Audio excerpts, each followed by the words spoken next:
Are you curious what product managers who earn some of the highest tech salaries working at FAANG companies do on a day-to-day basis? Well, some say product managers are like the CEOs of the product. But who in the world knows what CEOs even do? It's just as much of a black box. If I had to use one sentence to describe what we do as product managers at FAANG companies, I would say, we lead the team with a great strategy and ensure execution makes progress on this strategy while managing stakeholders and keeping the team healthy and happy. Well, that was probably still very vague and you're like, well, what the heck do you guys do? And that's why I'm gonna break it out into 4 buckets and go into more detail so you have a clear idea what we do. Hey guys, I'm Diana and I'm a senior product manager at a big tech company based out of Silicon Valley, California. And those 4 buckets are strategy, execution, stakeholder management, and team health. So we're gonna start with strategy, the first bucket. And developing a good strategy is probably one of the most uniquely valuable things that a product manager has to offer to their team. So what do I mean about a strategy? It is a plan to win or to hit a certain goal. Let's talk a little strategy, guys. Strategy. So the first thing I want to cover under this bucket of strategy in terms of what we do is good strategy starts with understand work. What does that mean? Well, think about it. If you're trying to hit a certain goal, it's really hard to know how to hit that goal if you don't have enough context or information. Like, say you're playing a game and you don't know how the game works. How are you supposed to know how to win? And that was why I failed at Monopoly so many times. Hence, one of the first things that product managers do at FAANG companies to create a good strategy is understanding and information gathering. We will partner with user researchers who then interview our target customers on their needs. We also partner with data scientists who will analyze a ton of data to understand people's behavior. We partner with our product marketing counterparts to help us understand what's going on with our competitors. What are they doing to please their customers? The product manager's role here is to share what questions need to be asked in order to develop a good strategy. So we work with this cross-functional team to accomplish that. And beyond just getting the answers, we then have to share this understand work with our team to make sure we all have the same context. Because if we don't, we're gonna come up to different conclusions on how the strategy should be. And this is personally one of my favorite parts on the job because I spend this time to understand people more deeply and get these brilliant insights on how to build a better product. The second part of defining a good strategy is defining success. This one almost feels like a no-brainer, but how many people truly know what success means, even in their own life? If I asked you now, what does it mean to lead a successful life?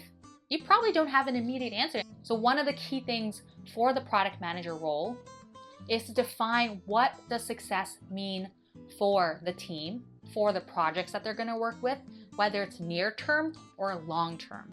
And that might be success in the form of metrics, like hitting a certain revenue target of $1 million a day. Or it might be milestones, such as being the #1 food app in all of America. Either way, you have to align on some definition of success to keep the team aligned. So everyone agrees that when you hit this goal, that you have achieved success.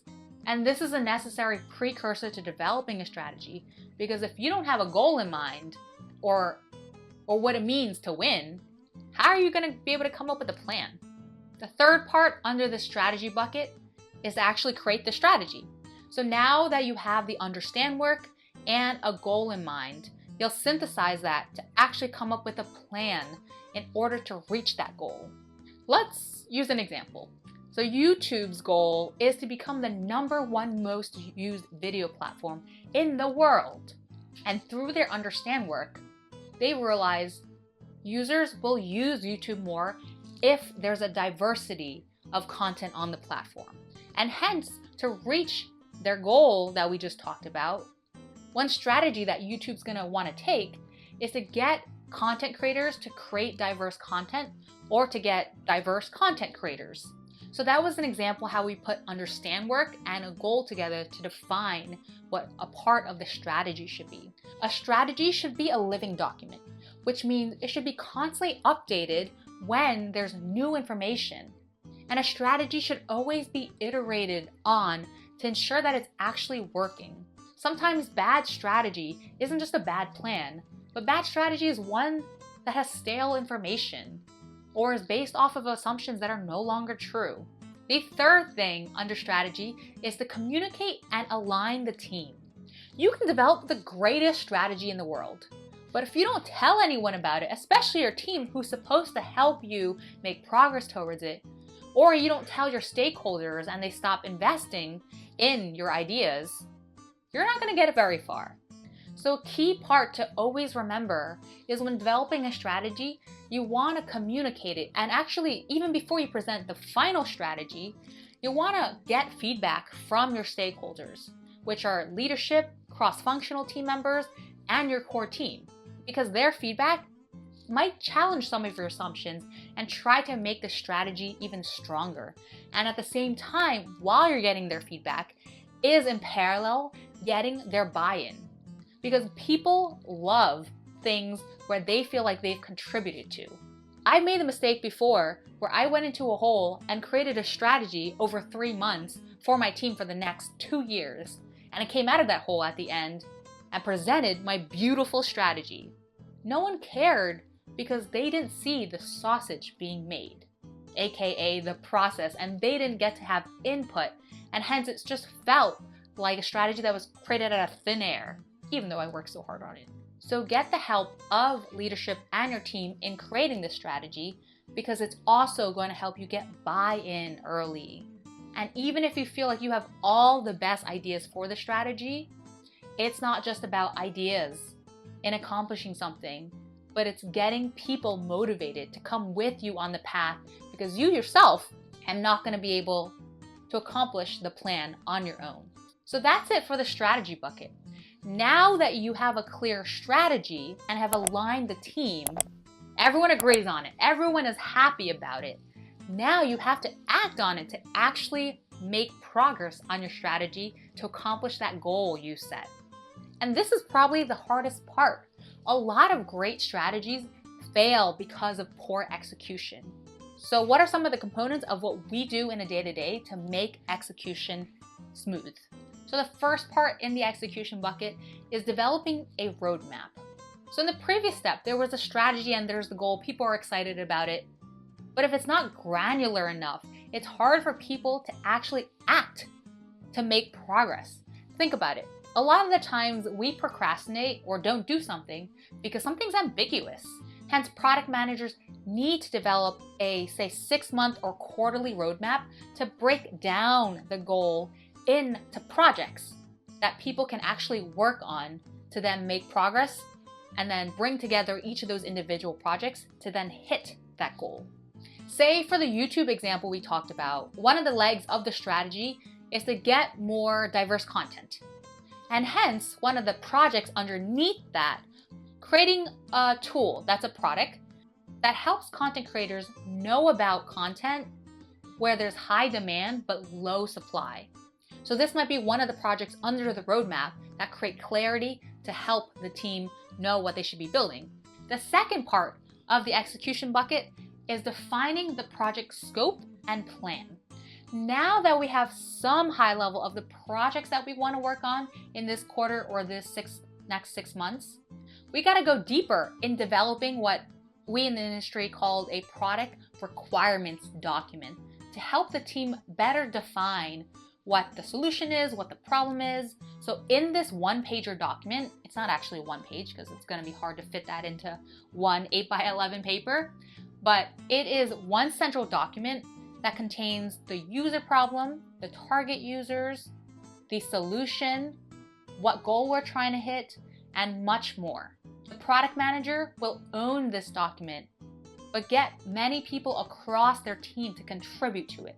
So for example, when the designer comes up with the wireframes, the mocks, and the prototypes basically the designs for what the product's gonna look like, they're gonna add it into this doc, the centralized doc, where it should serve to drive clarity for the core team, but also any cross-functional team members if they're trying to understand what we're trying to do with this project. The third part of execution is establishing ownership and accountability. So now that we've defined the projects, we need to figure out who's actually going to work on them and ensure they know that they're going to be working on this and that their butt is on the line if it doesn't get accomplished.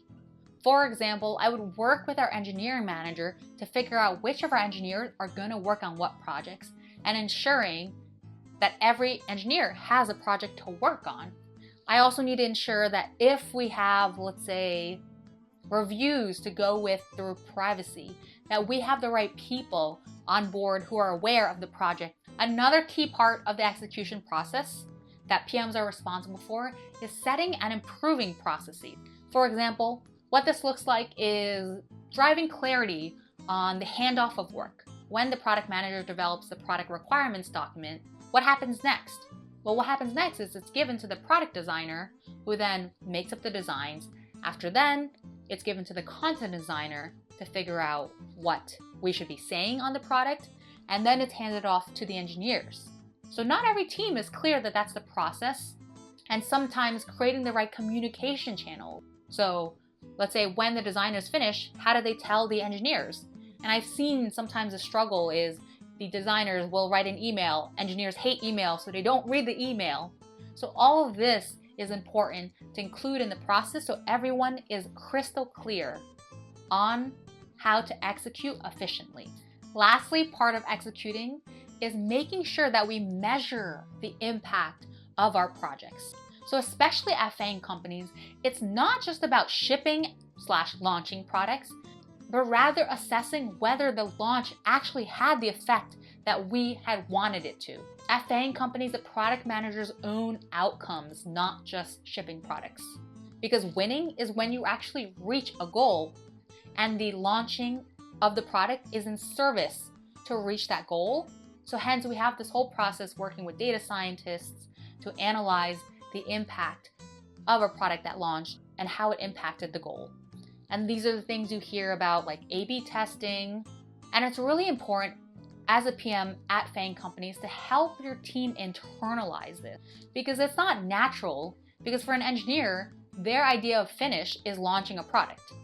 Now we're moving into our third bucket, talking about stakeholder management. And this was something that took me by surprise, how much time I spent on it. Managing up, managing across to our cross-functional team members. So the first thing that's really important in terms of what we do is communicating with leadership. And this encompasses of sharing our strategy early, getting their feedback, addressing their feedback. A lot of the times we have quarterly reviews or bi-weekly reviews with leadership to help them understand the progress we've made, but also whether our strategy had to change because of some new information. So what this looks like in communication to leadership could be weekly or bi-weekly write-ups that they can read, could be launch posts, could be bi-weekly meetings or monthly meetings with them so that they know what you're up to and that you can ask for help. These meetings might also be a forum to escalate some challenges that you've had that they can probably solve with a snap of a finger. And the second part of the stakeholder management bucket is bridging cross-functional teams. As a product manager in FAANG companies, because you're affecting millions, billions of people, you're working on some pretty complex projects, which means there's going to be a whole wide array of cross-functional team members that you're going to be working with. All of this, the product manager is responsible for instigating that relationship, managing it, which means letting these cross-functional team members know what your roadmap is, what your goals are, what are you trying to accomplish, but also building these relationships. So it's not just about work, but rather having one-on-ones every so often to understand their needs, their goals, and making sure that you're helping them accomplish what they need to do as well. Lastly, my fourth bucket in what product managers are hugely responsible in doing is keeping the team healthy and happy. It's not just about operating and creating a strategy and making sure we operationalize really well and communicating to leadership. But if in the meanwhile, your team is constantly stressed, constantly burning out, people keep quitting, people don't have the right resources, it becomes such a mess. And by the time you cross that finish line in hitting the goal, people are going to want to quit. And it's just not sustainable. So you want to create a sustainable team environment. So the first one that product managers have to help with is hiring. So this happens often as you get more senior, where you're working on ambiguous spaces, so the product manager with a couple of people. And once you come up with some emblem of a strategy, you then convince stakeholders when you communicate to them that this is something that the company should be investing in. And then you're going to have to form a team. So a lot of what you're doing is going to be hiring people on board, getting the engineers excited to work on this mission, getting product designers interested. So a lot of what I do is interview candidates, do sell calls where I'm trying to convince the candidate that this is something exciting they should be working on. The second thing under the team health bucket is managing the actual team. For example, I'm not a manager, but as a product manager, I also have to be thinking about my team's growth. Individuals on my team, their career growth. For example, every time I bring on a new team member, one of the first questions I ask them, which takes them by surprise, is where are you looking to grow? And to be honest, a lot of people don't have a clear reply because this might not be something we think about on a daily basis. But it's important to help people feel challenged. The third part under this bucket is making the work fun. I know back then, they used to think work and fun is mutually exclusive, but tech companies have immensely challenged that. And you guys might know, because a lot of times at these FAANG companies, you have pool tables, ping pong tables, snacks galore. So hence, how do you create an environment that's fun? And hence, as a product manager, a lot of the times what you're doing is enabling a culture of fun. So there might be inside jokes. For example, on my team, when we do brainstorming, I love to go through an improv exercise to get people into the creative mindset. And a lot of times this creates really fun stories that then we're able to then laugh on and have an inside joke around our core team members. I also create a culture of team bonding events and making sure that we get on a calendar once every month or once every quarter at the very least, that we're doing something fun together and it's not just about work, so we get to know each other on a different level. The fourth part of team health is managing conflict. So this is something that you can't avoid. And in one of my videos, Why Being a PM Sucks Sometimes, talks about this. Managing team conflict isn't fun, but you have to get good at it as a product manager because it's bound to happen. So I've had to learn this the hard way. For example, I've had to deal with passive-aggressive people on the team, people that didn't work well within the team. Again, this isn't a fun part of the job, dealing with other people's drama, but it's a necessary part of succeeding in career. And the last part of managing team health is gathering feedback. I know early on in my career, I was always anxious, feeling like, oh, am I doing the right thing? And after I learned, it doesn't matter if I'm immediately doing the right thing now, but am I improving things for the team? And what helps most there is ensuring that after every project or in the middle of the project, or even before the project kicks off, that you're gathering feedback from the team of risks, of things that went wrong, that could go wrong. So what this looks like in my day-to-day is sometimes before a project begins, I will kick off a pre-mortem, which means we're trying to come up with all the ways that our project could go wrong. And then once we're done with the project, we have a post-mortem, which was what are all the things that actually went wrong with our project and how do we fix it so we improve for next time. If you are in the stage where you're preparing for product interviews, nowadays for most companies hiring product managers, they're going to be asking what we call product sense questions. So here's another video that covers some of the top tips on how you can ace the product sense question. Thanks, guys.